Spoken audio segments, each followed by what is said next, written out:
Rashad, why you Anyways, didn't hit me up? What's up, Rashad? Hey, Rashad. What's up, Rashad? Thank you, Rashad. brother, I love you, brother. Trump lit. What's up, Rashad? What it do, boy? Hey, Rashad. Let me get to this music, man. Let's talk about the music. So it's 3 new rap albums that dropped yesterday that I was paying attention to in particular. 4, if you want to count Offset. I started Offset and I was midway through it, but then I just went to the other ones. But before I finished the Offset one. So because Offsets was like very Halloween themed, things of that sort. And I'm not, I'm not a Halloween person, so it is what it is. It was Big L's album, 1K Phew, and Saba. Shouts out to Saba. And then I listened to Ruben Vincent today. I finally listened to Ruben Vincent and Ninth Wonders. So we will talk about all of these albums. And let me see which one I want to start off with. If I had to rank them, off first listen, I thought Big L had the best album. Out of all 3, I thought Big L had the best rap album. I listened to a couple of the tracks from Big L today. I don't know if I feel the same way. I don't know if I feel like he still had the best one. 1K Phew might have had the best album, best rap project out of all 3. Saba had some moments, bro. I'm not gonna lie. It was Saba's second one, so it was kind of like this is his fun project and things of that sort. But he had some moments on there, and he was experimenting a lot on this one, which I'm thankful for because keep things fresh, bro. Keep people on your toes. Don't let people get bored of you and stuff like that. I think Saba did an amazing job of that with this latest album. And yeah. I'm gonna pull up this cover art. Let's pull up this cover art, man. Let's pull up this cover art. What are we talking about? All right, 1K Phew, man. So 1K Phew, the first one. And what is this album called? Is it I know that's a terrible way to start a review, right? What is the album called? But literally, what is the album called? It's What's Understood 3. What's Understood 3? Okay, What's Understood 3 from 1K Phew, man. Like I said, after re-listening, second listen, second round, I think I have 1K Phew number 1. I had 1K Phew number 2 behind Big L, but now I might have 1K Phew number 1 right now. Some of my notes. We have the return of 217 on the track. 217 on the track. And if you don't remember, OGs remember, I believe it was like 1K Phew's first breakout song. And it was like, Church Gone Wild, Church Gone Wild, Church Gone Wild in 2015. And 217 produced it. And this was when 217 was like at the peak because he just produced Walked In. Walked in the club, looking like baby. I mean, he got something expensive. Me and my friend, they killed. Like, shout out to rest in peace of Bankroll Fresh, of course. But yes, we have the return of 217 on the track in this, like Mr. 217 on this album. I was so excited on a song with Ty and Chew. Let me pull up a track list and things of that sort so I could follow along because I was listening while I was walking yesterday to that one. Cool. It's the first one that popped up. Shouts out to 1K Phew.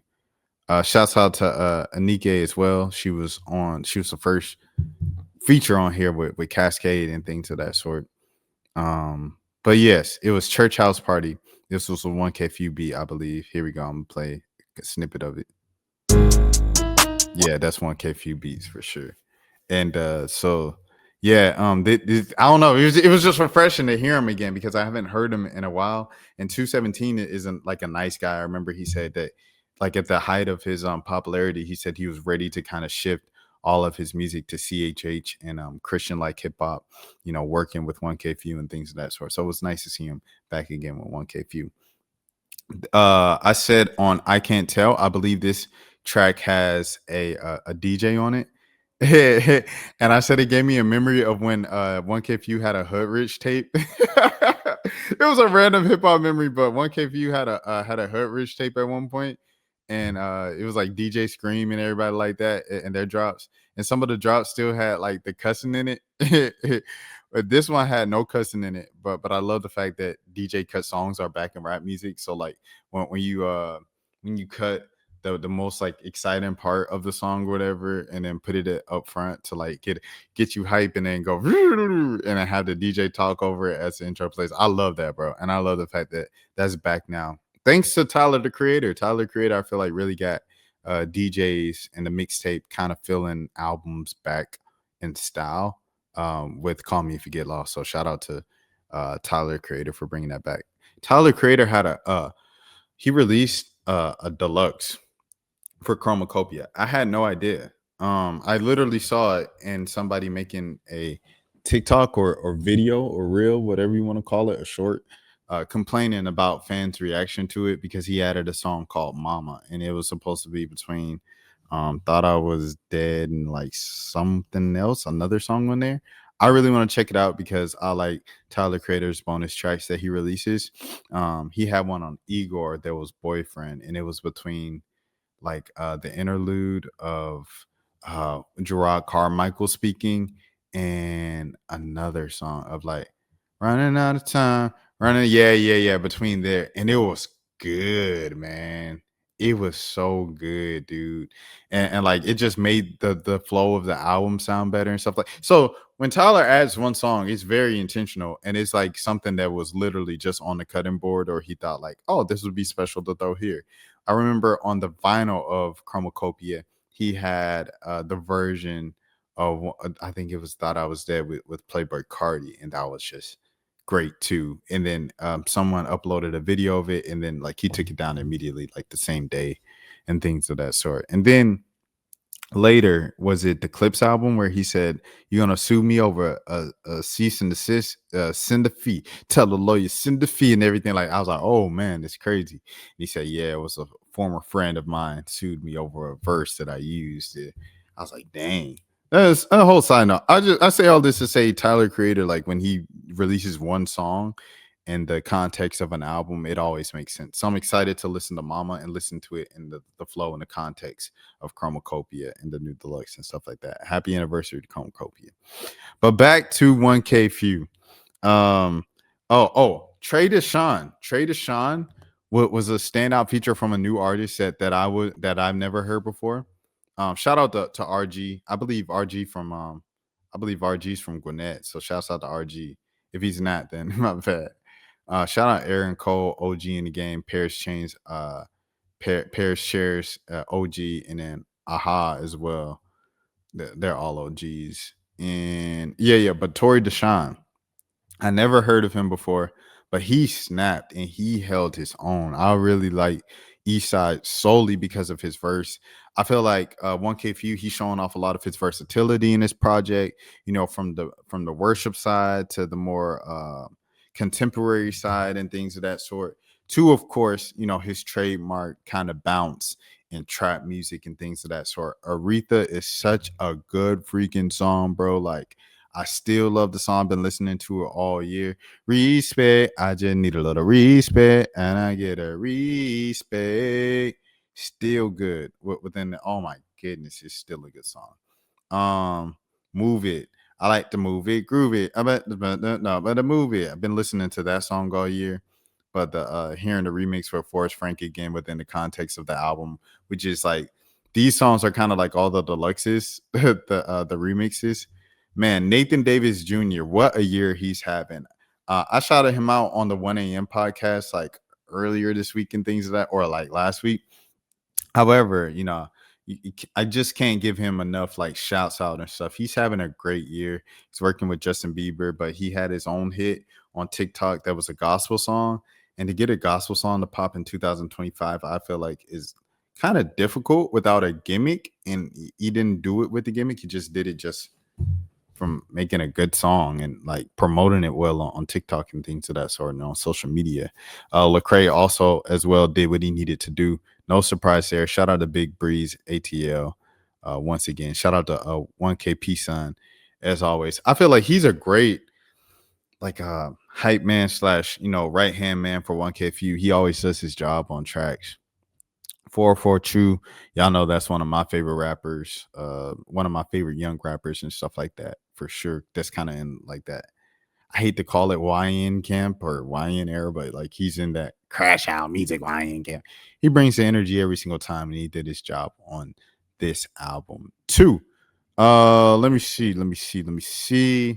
What else did I want to say about this album that I already had notes of? I think that's it. But like I said, I really like the versatility from it. you get a lot here from 1K Few. You get some worship, you get some singing. Oh, the messages. So this reminded me the cover art with the DeKalb County stamp. You know, um, he just does trap music from a very, very interesting angle.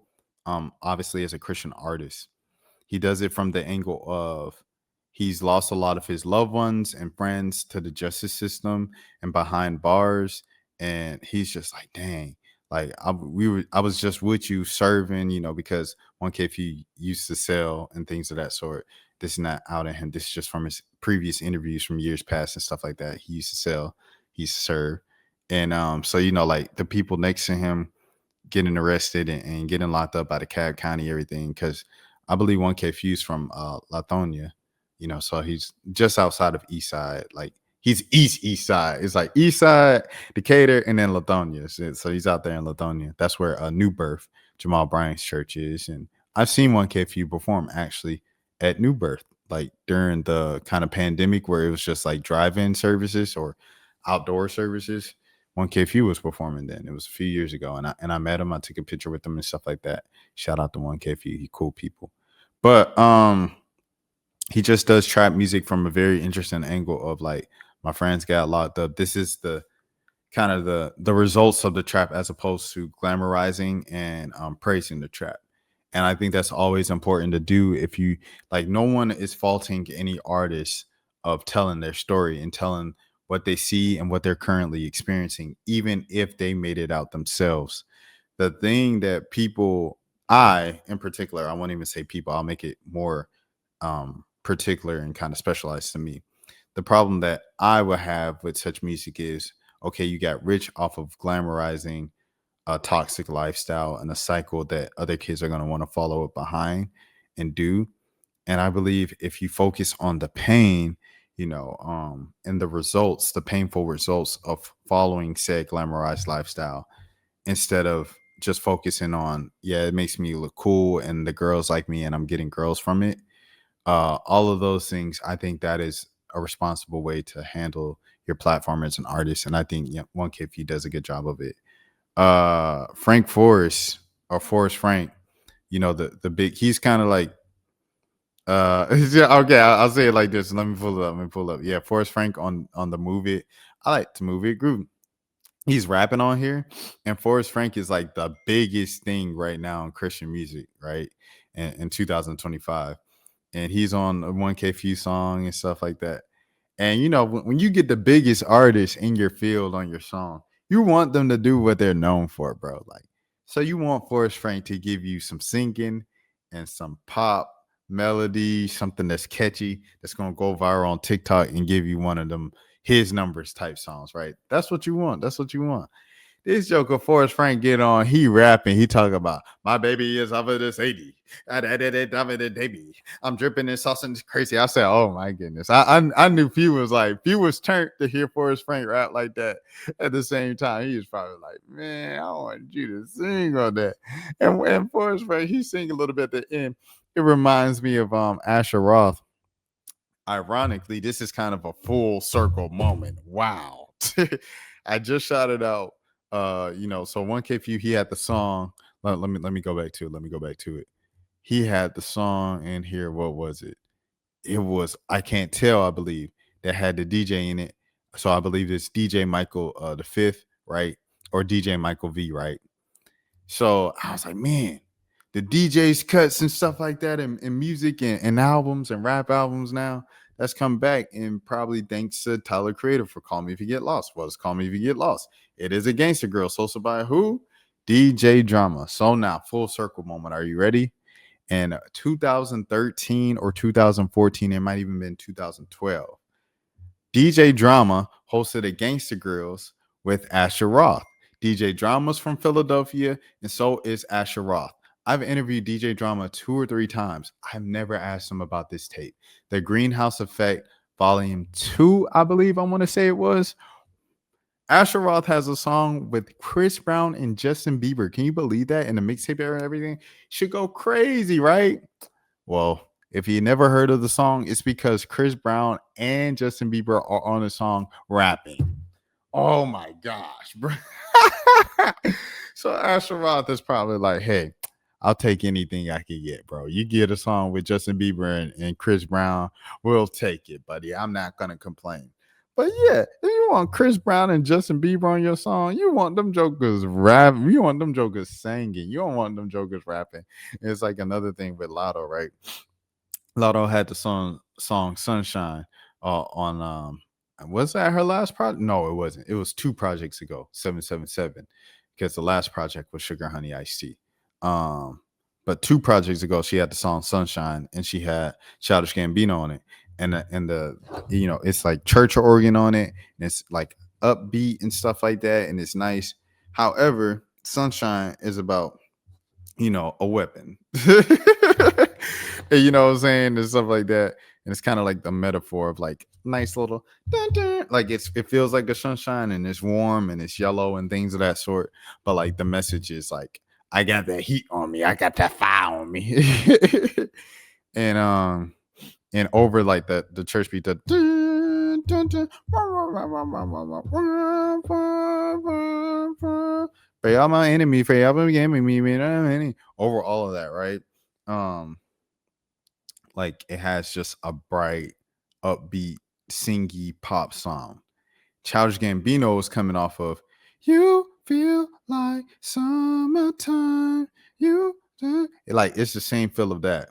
If you want Childish Gambino, that Joker did that "Summertime" or whatever like that. It went crazy on the pop radio and everything like that. That's what really, one of the things that helped turn him into a arena artist and things of that sort, right?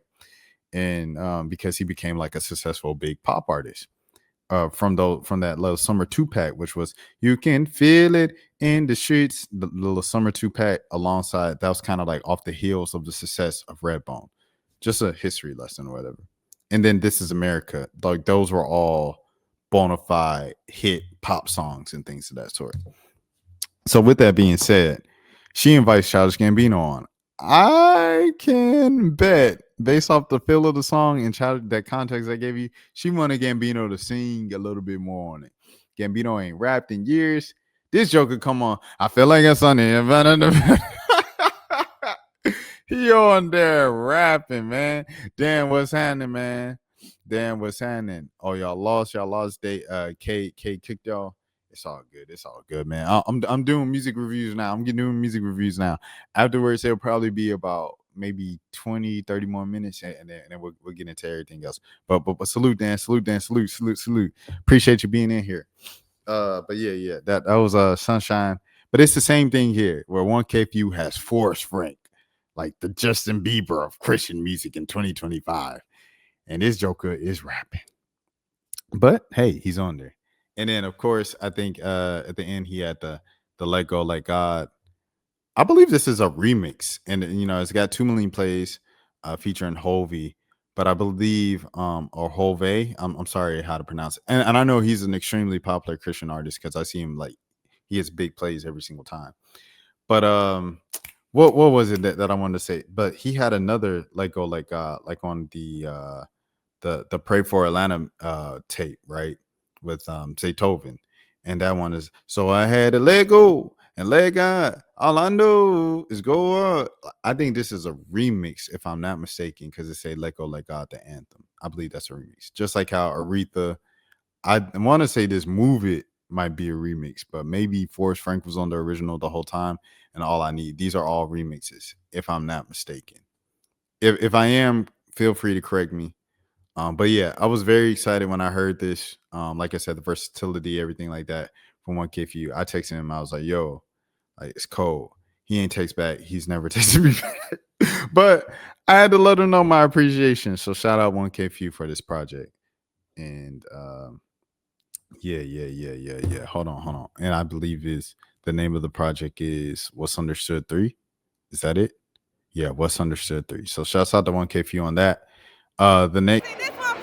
Rashad, why you didn't hit me up? What's up, Rashad? Hey, Rashad. What's up, Rashad? Thank you, Rashad. Brother, I love you, brother. Front lit. What's up, Rashad? Yeah. What it do, boy? We walking around the world.